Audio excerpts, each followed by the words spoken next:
नमस्कार, मैं हृदय धारवार। आप देख रहे हैं खबर भारत। आज हम बात करेंगे संतों के बिगड़े बोल। जिस तरीके से धर्म संसद का आयोजन पूरे देश भर में किया जा रहा है, वहाँ पर संतों का समागम लगता है, वहाँ पर वैचारिक आदान प्रदान होता है। लेकिन जिस तरीके संतों के जिस तरीके से बयान सामने आए, वाकई वो चिंता में डाल देने वाले हैं, जो कि भड़काऊ भाषण उन्होंने दिए हैं, जिसमें हम चर्चा करेंगे। पहले देखते हैं खास रिपोर्ट। बांग्लादेश और पाकिस्तान हमारे सामने कब्जाया, उन्होंने राजनीति के द्वारा कब्जाया, और वो मोहनदास करमचंद गांधी ने सत्यानाश पेल दिया।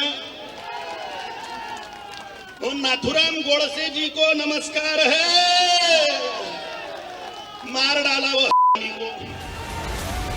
हरिद्वार, दिल्ली और रायपुर में हुई संतों की धर्म संसद विवादों की संसद बन चुकी है, जिसमें धर्म के नाम पर नफरत का जहर उगला गया।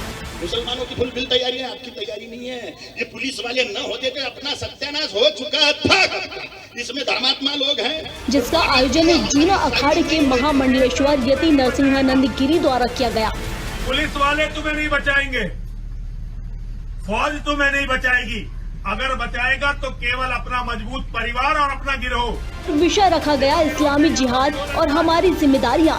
लेकिन संतों की इस संसद में हिंदुत्व को लेकर भड़काऊ भाषण दिए गए, तो वहीं अल्पसंख्यकों को निशाना बनाया गया। इस्लाम एक गिरोह है, मुसलमान गिरोह हैं। इस गिरोह से या तो सरकार लड़ेगी, जो लड़ने के आसार दिखाई नहीं दे रहे। इतना ही नहीं, रायपुर में आयोजित हुई धर्म संसद के मंच से राष्ट्रपिता महात्मा गांधी के खिलाफ भी अपशब्दों का इस्तेमाल हुआ। और वो मोहनदास करमचंद गांधी ने सत्यानाश पेल दिया। और नाथुराम गोडसे जी को नमस्कार है, मार डाला वो को। हरिद्वार की धर्म संसद में भड़काऊ भाषण से बवाल मच गया। अब गिरोह से लड़ने के लिए तुम्हें गिरोह बनाना पड़ेगा, क्योंकि किसी भी गिरोह से या तो गिरोह लड़ सकता है या सरकार लड़ सकती है। जहां यति नरसिंहानंद ने कहा कि एक विशेष समुदाय के खिलाफ धर्म की रक्षा के लिए हिंदुओं को हथियार उठाने की जरूरत है। सरकार लड़नी नहीं है, सरकार लड़ती होती तो अब तक लड़ लेती, और अभी तक नहीं लड़े तो आगे लड़ने के अब कोई चांस नहीं, क्योंकि आगे तो उनकी वोट और उनकी ताकत बहुत बढ़नी है। नरसिंहानंद ने यहां तक कह दिया कि किसी भी हाल में देश का प्रधानमंत्री कोई गैर हिंदू न बने। कोई नेता तुम्हें नहीं बचाएगा, पुलिस वाले तुम्हें नहीं बचाएंगे, फौज तुम्हें नहीं बचाएगी। अगर बचाएगा तो केवल अपना मजबूत परिवार और अपना गिरोह। हर हिंदू के 5-6 बच्चे होने चाहिए, 5-6 बच्चे कम से कम, और बच्चे लड़ने के लायक होने चाहिए। घर में हथियार होने चाहिए, कैसे ही करके लाओ, प्लॉट बेच के लाओ, अपनी औरतों के जेवर बेच के लाओ, कुछ भी बेच के लाओ, घर में हथियार और स्वामी जी बच्चे अगर नहीं है तो भैया समझ लो तालिबान आया हुआ तुम्हारे सर पे, और तालिबान वही करेगा, तुम्हारा सबका कत्ल। सुनिए, इस पर भाजपा प्रवक्ता राजपाल सिंह सिसोदिया ने कैसे इसका बचाव किया। वर्ग विशेष को ही टारगेट किया। निश्चित से हिंदू धर्म के प्रति जो टारगेट किया जा रहा है, विशेष रूप से वह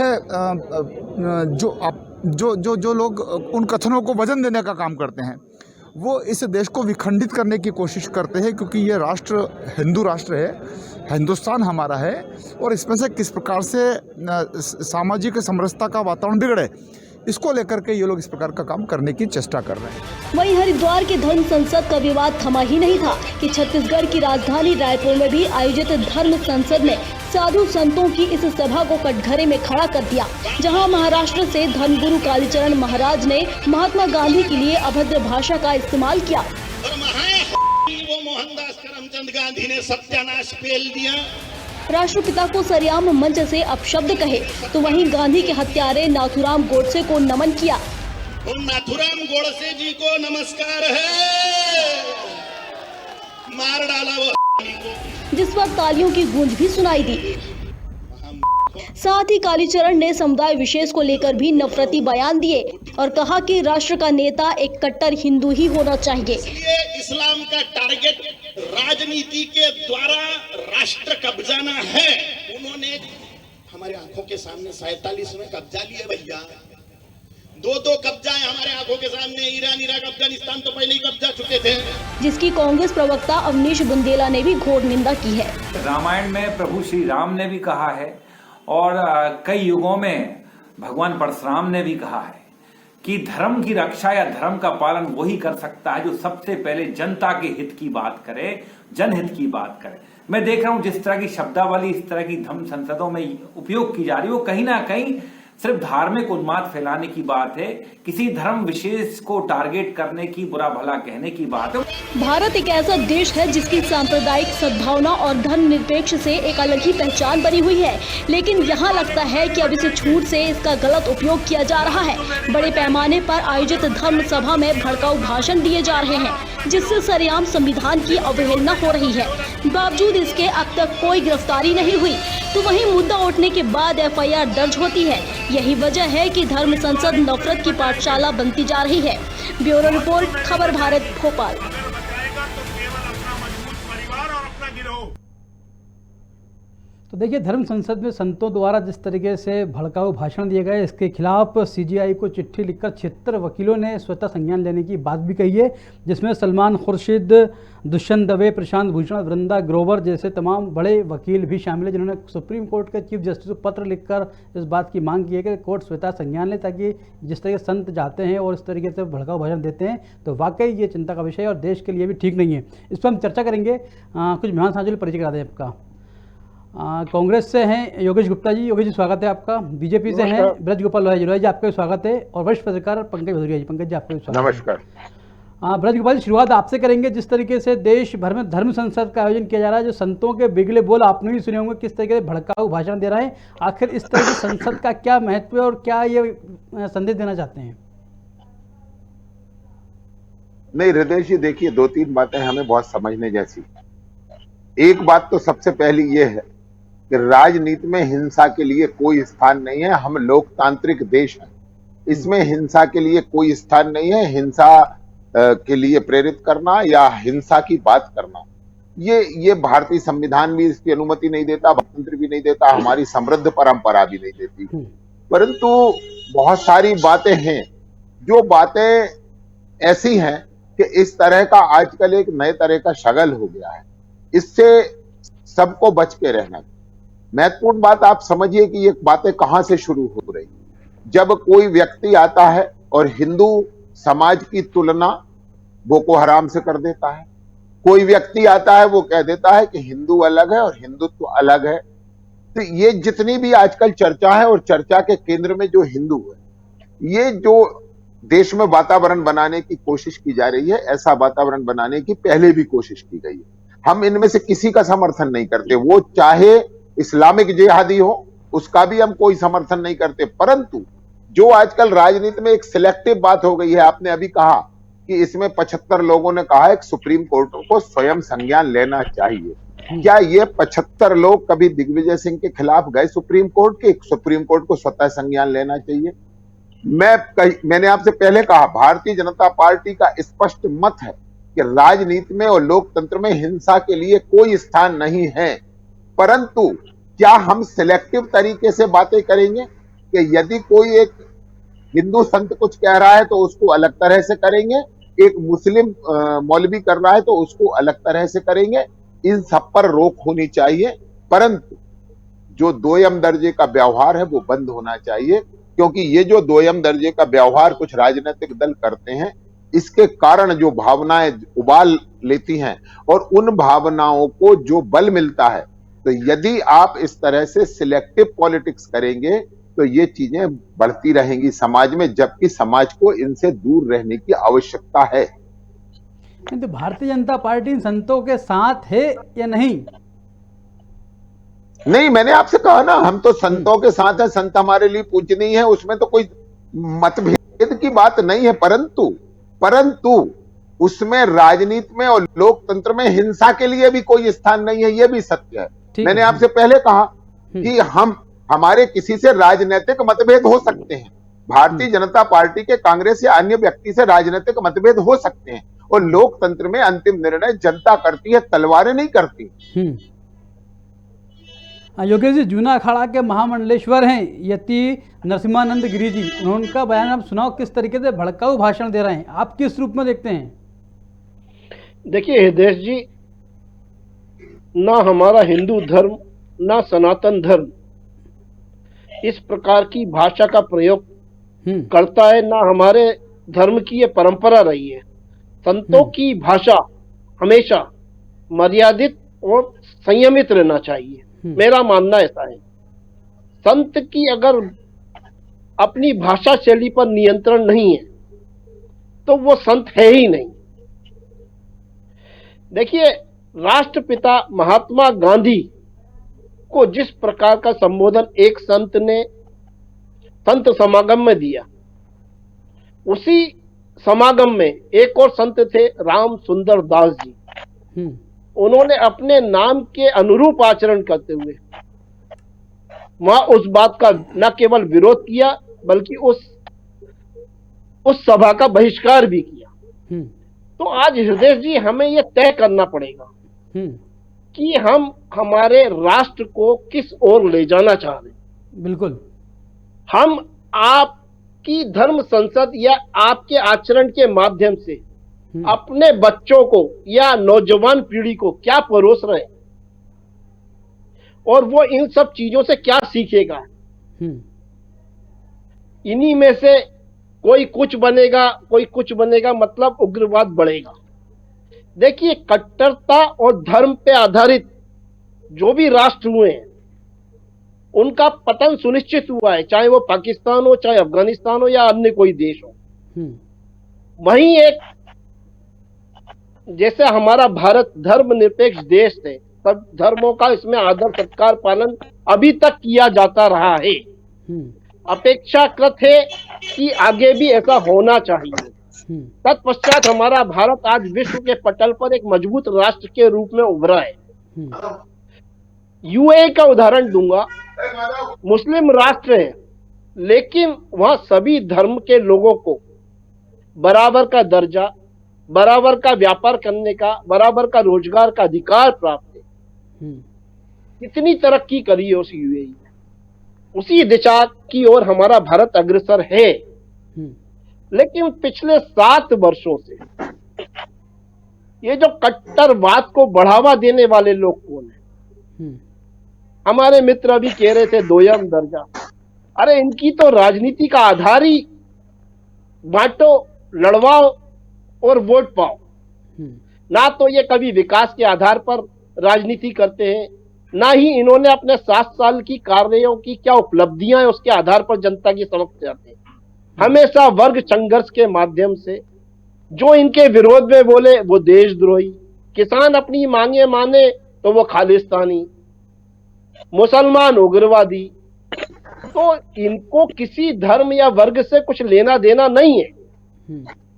ये अंग्रेजों की डर्टी पॉलिटिक्स पे चल रहे हैं, डिवाइड एंड रूल। तो इस प्रकार आप किस भारत का निर्माण करने जा रहे हैं? आने वाले जो पीढ़ी है उसको क्या परोस रहे हैं?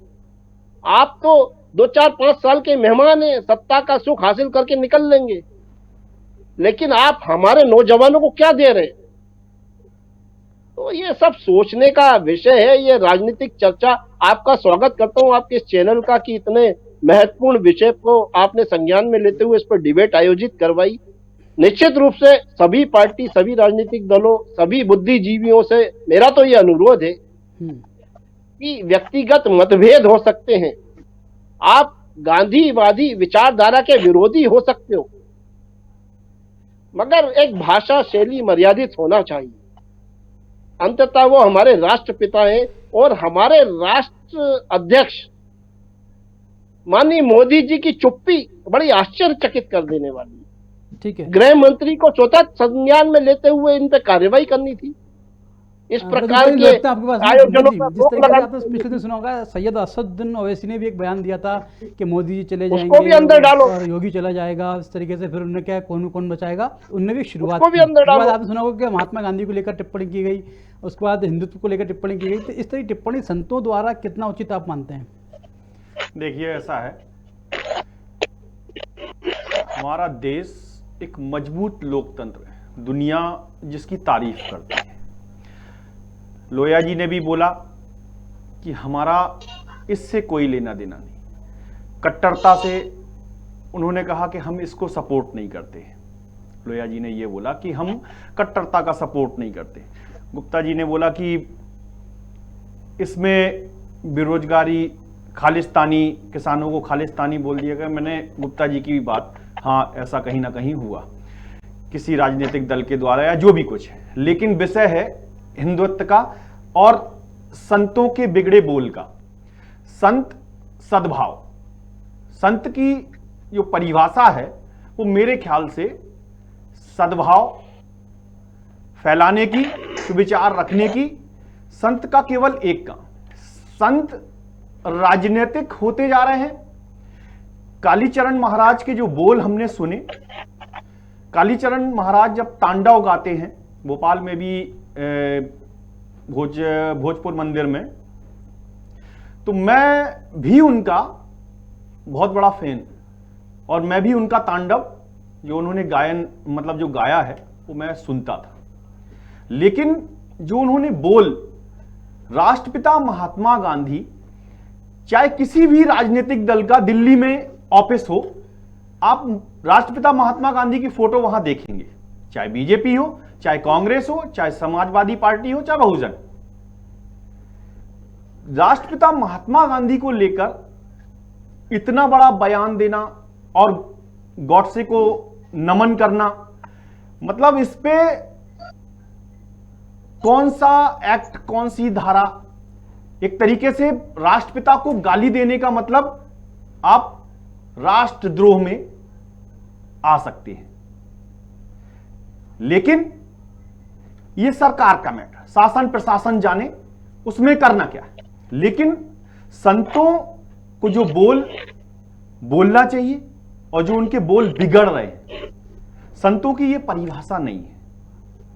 चाहे मुस्लिम समाज के संत हो, चाहे हिंदू समाज के हो, चाहे क्रिश्चियन हो, चाहे सिख समाज के, अगर आप सामूहिक रूप से किसी के लिए बिगड़े हुए शब्दों का उपयोग कर रहे हैं, किसी को गाली दे रहे हैं, तो यह धर्मनिरपेक्षता नहीं है। संत मतलब देश का किसमें भला होगा, नौजवानों का किसमें भला होगा, आपका स्वास्थ्य कैसे अच्छा होगा, संत जो सबके बारे में सोचे।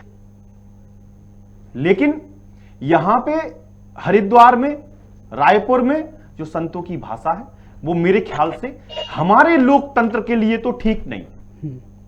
हमारा लोकतंत्र ऐसे बोल से कहीं ना कहीं खतरे में पड़ जाएगा, और हमारे देश की आप लोगों के द्वारा जो खबरें जाती हैं तो हमारे देश की कहीं ना कहीं इसमें बदनामी, क्योंकि संतों को चाहे बीजेपी पार्टी में लोग हो, चाहे कांग्रेस में हो, चाहे हम हो, चाहे कोई भी हो, संतों को हम सारे ही लोग पूजते हैं, उनका सम्मान है। तो इसलिए मेरा तो यह कहना है, ये जो भी बोल थे गलत थे, और ऐसे बोल संतों के मुंह से तो नहीं बोले जाने चाहिए। बात दिग्विजय सिंह की हो, या बात नरेंद्र मोदी की हो, या बात शिवराज सिंह चौहान जी की हो, ये राजनीतिक लोग हैं।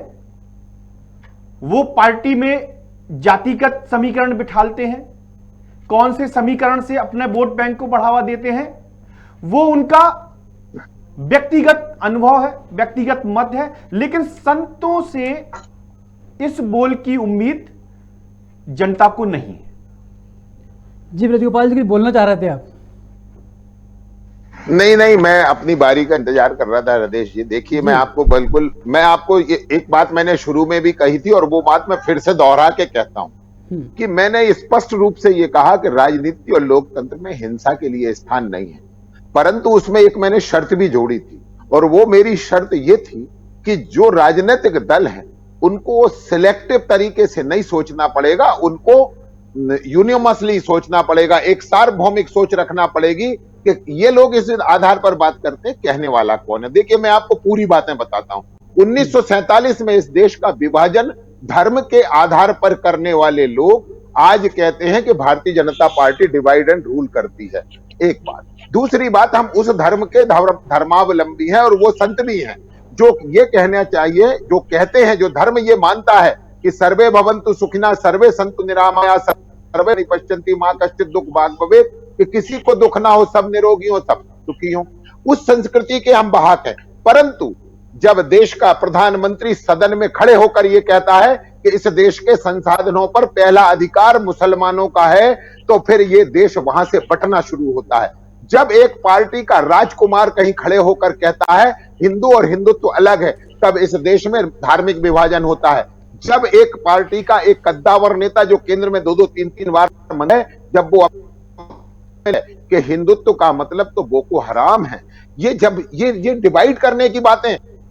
परंतु जब इस देश में मां सरस्वती का नग्न चित्र बनाया जाता है तो ये कहा जाता है कि अभिव्यक्ति की स्वतंत्रता है, अभिव्यक्ति की स्वतंत्रता है। परंतु आप याद रखिए, हाँ बिल्कुल देखिए, परंतु ये याद रखिए कि जब सैक्टेनिक वर्सेस लिखी जाती है तो उसे बैन किया जाता है। हिंदुत्ववादी के बारे में मैं फर्क बताता हूँ। हिंदुत्व का मतलब महात्मा गांधी और हिंदुत्ववादी का मतलब नाथूराम गोडसे। भारतीय जनता पार्टी की पॉलिसी विदेशों में गांधी मजबूरी है, मगर भारत में गोडसे जरूरी है। यह इनका हिंदुत्ववादी है। अपने समय में बोल लेंगे तो ज्यादा बेहतर रहेगा। सुन लो, उसका जवाब भी दे दो। आप बिल्कुल करिए विरोध, आप तो हमेशा करिए। मैं आपसे फिर कह रहा हूँ, मैं फिर से कहता हूँ, मैं फिर से कहता हूँ। एक मिनट योगेश जी सुन लीजिए, सुन लीजिए और डिफरेंशिएट करिए। बोल संतों के अरे एक मिनट में मैं फिर से कह रहा हूँ, अरे आप सुन लीजिए योगेश जी, प्रश्न सुन लीजिए, प्रश्न सुन लीजिए। को गाली दी हृदय जी आप इनको कहिए रुकें, हृदय जी आप इनको कहिए रुकें, पहले प्रश्न सुन लें। इन्होंने अभी अपने समय में जो कहा था वो सुन लो। योगेश गुप्ता जी, आपने अपने समय में जो कहा था मैं आपको वो रिपीट करके सुनाता हूँ। आप कहते समय याद नहीं रखते। अरे एक मिनट, अरे योगेश जी एक मिनट रुक जाइए, एक मिनट रुक जाइए। कर रहा हूँ हमारा हिंदुत्व। अब मैं आपको वही अंतर बता रहा हूँ। सुंदर दास हमारा हिंदुत्व, दूसरी बातों में सुनिए, हमारा हिंदुत्व स्वामी राम सुंदर दास और आपका हिंदुत्व, ये क्या नाम था इसका, कालीचरण, ये हिंदुत्ववादी है। तो राम सुंदर दास और कालीचरण के बीच का अंतर अगर आप समझ जाएंगे तो हिंदू और हिंदुत्ववादी के बीच का डिफरेंस आपको समझ आ जाएगा। ठीक है, सुन लेते हैं पहले। बस योगेश जी मैं आपको वही बता देता हूँ। बस मैं बताता हूँ आपको, धर्म के आधार पर देश का बंटवारा हुआ है, ठीक है, लेकिन आजादी के बाद ही संविधान नहीं हुआ और कांग्रेस पार्टी ने स्वीकार किया व्यवहार जी। उस बंटवारे को करने वाले भी तथाकथित सावरकर थे। योगेश जी सुन लीजिए, सुन लीजिए, सावरकर और जिन्ना एक हो गए थे, दोनों बंटवारे पे। योगेश जी चिल्लाने से काम नहीं चलेगा, चिल्लाने से काम नहीं चलेगा। योगेश जी पहले सुन लेते हैं। भारत में रहना है वो भारत में वो नहीं सुनेंगे क्योंकि मालूम कुछ है नहीं, मालूम कुछ है नहीं और वो रुकेंगे है नहीं। अरे तो रुकिए, अरे मुझे मत समझाइए, अपने नेताओं को समझाइए। अरे अगर आपके समझाने का सामर्थ्य है तो दिग्विजय सिंह को समझा दो, योगेश जी दिग्विजय सिंह को समझा दो, राहुल गांधी को समझा दो। अरे आप मत करिए, राहुल गांधी को सिखा दीजिए, उसे हिंदू और हिंदुत्व अलग अलग दिखता है। मोदी जी विदेशों में गांधी को याद करते हैं, वो भारत में गोडसे को या तो इनका आवाज बंद करिए या मैं बाहर हो जाऊं। डबल दोहरा चाल। नहीं, जिनको जानकारी नहीं होती वो इस तरह बीच में बोलते हैं, जिनको जानकारी चरित्र क्यों। हृदय जी ठीक है बोलिए सर। ये योगेश जी से पूछ लीजिए, अगर उनको मेरा समय मैं सुनूंगा। ठीक है बोलिए बात। हृदय जी मेरी बात सुनिए। इस देश के राष्ट्रपिता महात्मा गांधी के पास दो संपत्तियां थीं, एक उनके पास अपना नाम था गांधी और एक उनके पास अपनी विचारधारा थी जो हे राम के रूप में राजघाट पर लगी हुई है। वो राम राज्य की परिकल्पना करने वाला महात्मा गांधी वो हमारा आदर्श है और इनके जो नकली गांधी हैं इन्होंने केवल उनके नाम का सरनेम ले लिया। सरनेम फिर आप अपने समय में बोलिए योगेश जी। नहीं ये योगेश जी मैं आपसे फिर कह रहा हूं, इतने वैचारिक रूप से उथले लोग, इतने वैचारिक रूप से उथले लोग, योगेश जी सुन लीजिए, आप में सामर्थ्य होगा, आप में सामर्थ्य होगा तो उत्तर जरूर दीजिए, आप में सामर्थ्य होगा तो उत्तर जरूर दीजिएगा। अरे तो जिसमें सामर्थ्य होता है वो सुनता है, इसीलिए जिसमें आज सामर्थ्य भी होता है गांधी योगेश को जी, वो सुनता जाए। है, जी, बात वो सुन सुनता लीजिए, है। स्पष्ट हो, कम से पूरी कम बात उम्र समझ में निकल तो आए लोगों जाएगी को। आप लोगों की, मगर गांधी जी की विचारधारा को समाप्त नहीं कर पाओगे। अरे हमारी तो जब गांधी जी निकलेगी की तब निकलेगी, वो विचारधारा तुम्हारा राजकुमार बूढ़ा हो आज गया, से उसे सवा सिखा साल दो। पहले हमारी भी तो थी, जब सवा सौ निकलेगी साल पहले निकलेगी, भी वो थी, बूढ़े आज भी है, राजकुमार को आगे सिखा 100 दो साल भैया। तक रहेगी। योगेश जी, गांधी वो जी एक की आपका पास विचारधारा को बूढ़ा खत्म राजकुमार है, करने के उसे कुछ सपने सिखा देखना दो। छोड़ दो। नहीं नहीं योगेश गांधी जी, वेणुगोपाल जी, अब पंकज अरे, जी, गांधी पंकज जी की जिस तरीके से विचारधारा बहस आगे बढ़ रही है, देख रहा चीजें कि कभी विरोध दोनों ही जीवन करते में हैं, लेकिन समाप्त जब नहीं बात होगी, इस विचारधारा बात को की तो दिमाग में गोडसे बिठा लो। हत्यारे को भी पूजा जाता देश में। ये देश अहिंसावादियों देखिए, का है, ऐसा है। हिंसा के रास्ते पे चलेगा। ये एक राजनीतिक बहस नहीं है और ये केवल संतों के बिगड़े बोल पे बहस है। और संतों के जो बिगड़े बोल हैं वो कहीं ना कहीं, चाहे मेरा व्यक्तिगत मत हो और चाहे आप पब्लिक मत ले लीजिए, राष्ट्रपिता महात्मा गांधी को गाली देना या सामूहिक रूप से भड़काऊ भाषण देना, ये इसको कोई सही नहीं कहेगा, चाहे बीजेपी हो, चाहे कांग्रेस हो या कोई भी अन्य पार्टी हो, इसको कोई सही नहीं कहे। और ये लोकतंत्र के लिए बहुत बड़ा धब्बा हो जाएगा अगर इसको कोई राजनीतिक पार्टी सपोर्ट करती है तो, क्योंकि राष्ट्रपिता है और ये पूरे सारे देश ने मिलकर तय किया है कि राष्ट्रपिता महात्मा गांधी है और उनको हम नमन करते हैं। इसलिए अगर उनके लिए इस तरीके के शब्दों का उपयोग किया जाएगा तो देश में फिर और भी ऐसे अपशब्द आएंगे सामने जिसको आपको झेलना पड़ेगा। इसलिए योगेश जी, सवाल आपसे ये है कि छत्तीसगढ़ में सरकार आपकी है, कांग्रेस सरकार है, वहां पर इस तरह आयोजन होता है, भड़का भाषण होते हैं, लेकिन वहां पर एफआईआर नहीं होती, कार्रवाई नहीं होती। देखिए, आपकी जानकारी के लिए बता दूं हृदय जी, माननीय भूपेश बघेल जी छत्तीसगढ़ के जो मुख्यमंत्री है, उन्होंने इस घटना का स्वतः संज्ञान लेते हुए खुद एफआईआर दर्ज कराई है। आपको मैं कॉपी पेस्ट कर दूंगा अगर आपके पास नहीं है तो। एफआईआर दर्ज हो चुकी है और वो जो स्वामी संत जो है आपका कालीचरण, उसको जल्दी से जल्दी अरेस्ट कर लिया जाएगा। ठीक है जी, वेणुगोपाल जी, बात रखिए, समय का अभाव है। मैं बिल्कुल लेकिन आपको एक बिल्कुल कार्यवाही लगता हूं, मैं हरिद्वार पंकज की जी की संसद बात के से ऊपर, एक कार्यवाही देखिए हरिद्वार में जो सभा हुई थी, ये देखिए मुंह चलाना फिर शुरू हो गया हृदय जी। गृह मंत्री अमित शाह ये जी को केवल मुंह चला सकते FIR हैं। दर्ज करनी बोलने थी तो और दीजिए उनके गुप्ता खिलाफ- जी, गुप्ता जी, जी बोलने लीजिए, तो गुप्ता जी बोलिए, किसी को नहीं, बोलिए, मैं आपको फिर कहता हूं, बोलिए। पंकज जी आपकी बात से मैं पूरा समय इत्तेफाक खराब कर रखता रहे हैं हूं आप, कि इस बोलिए। देश में नफरत फैलाने का अधिकार किसी को नहीं है, किसी को नहीं है। परंतु हम भूपेश बघेल से क्या उम्मीद रखें, जिनके पिताश्री तो भगवान राम के विषय में इतना गंदा वक्तव्य है उनका, जिसे आप सुनेंगे तो हमें शर्म आ जाएगी। उनसे हम क्या देखिए, अपेक्षा आप लोगों रखेंगे के मुंह कि वो से न्याय कर भगवान पाएंगे, राम शब्द कि वो शोभा न्याय नहीं कर देता पाएंगे। है। आप लोग राम के अरे नाम पे जैसे चंदा खोरी कहते करते हैं अरे और फिर चंदा तुम चोरी तो करते केवल हैं। ये बताओ, राम नाम की लूट है, लूट योगेश सके तो गुप्ता लूट। जी, भगवान योगेश श्री गुप्ता राम जी, के नाम मैंने पर आप तुमसे लोगों कहा ने था तो ना, गोरख धंधा तुम में चला रखा सामर्थ्य है। नहीं है, देश तुम में की जनता सामर्थ्य नहीं है समझ सुन के चुकी है। जवाब देने का, और 2022 तुम्हें में 2 योगी मिनट की प्रश्न विदाई, याद रखने का 23 में सामर्थ्य नहीं है, शिवराज, क्षमता 24 में विकसित मोदी। करो, अब अपने तीनों आप को की इस विदाई लायक सुनिश्चित बनाओ करेगी भारत की ओए, जनता। और तुम जब आज लायक ये हो जो जाओ divide तो and वो rule तुम्हारे की- नकारा divide नेताओं and को rule लायक की जो बनाने की policy कोशिश है ना, करो। योगेश जी, ये खत्म बड़ा करो। दुर्भाग्य है, राम बड़ा के नाम दुर्भाग्य पर है बहुत कि आप लोग जैसे लोग जनता को टीवी पर मूर्ख बना बैठते हैं और सकते हो। राम का नाम काश लेते हैं। आप इससे लोगों बड़ा ने- देश का कोई काश दुर्भाग्य आप नहीं हो लोगों ने सकता भगवान कि श्री आप राम के जैसे आदर्शों लोग का अनुपालन महात्मा किया गांधी होता। का और राम प्रभु जैसे श्री राम नामों के को लेते नाम हैं, के अनुरूप शर्म की बात है। आदर्शों का आचरण भी हृदय जी, मैं करो। इसमें आप कुछ नहीं कहना भगवान श्री चाहता। राम के नाम पर आदर्शों का आचरण भी करें, उनके आदर्शों का आचरण भी करें। चलिए योगेश जी, ब्रजगोपाल जी, पंकज जी, समय का अभाव है, जो कि विषय बड़ा गंभीर था, संतों के बिगड़े बोल जिस पर हम चर्चा कर रहे थे, वाकई चिंता का विषय है, क्योंकि जिस तरीके से सीजीआई को 76 वकीलों ने लिखकर ये कहा है कि स्वतः संज्ञान लिया जाए, जो कि धर्म संसद के अंदर जैसे भड़काऊ भाषण दिए गए, वाकई किसी भी दिशा में तो ठीक नहीं, जो कि यह वाकई आने वाली पीढ़ी के लिए ठीक नहीं, क्योंकि बात होनी चाहिए रोजगार की, शिक्षा की, स्वास्थ्य की, पर उस पर चर्चा नहीं होकर सिर्फ धर्म आधार पर चर्चा करके लोगों को भड़काना, ये कहीं से कहीं तक भी देश को बर्दाश्त नहीं करेगा। फिलहाल चर्चा में इतना ही, हमें दीजिए इजाजत, नमस्कार।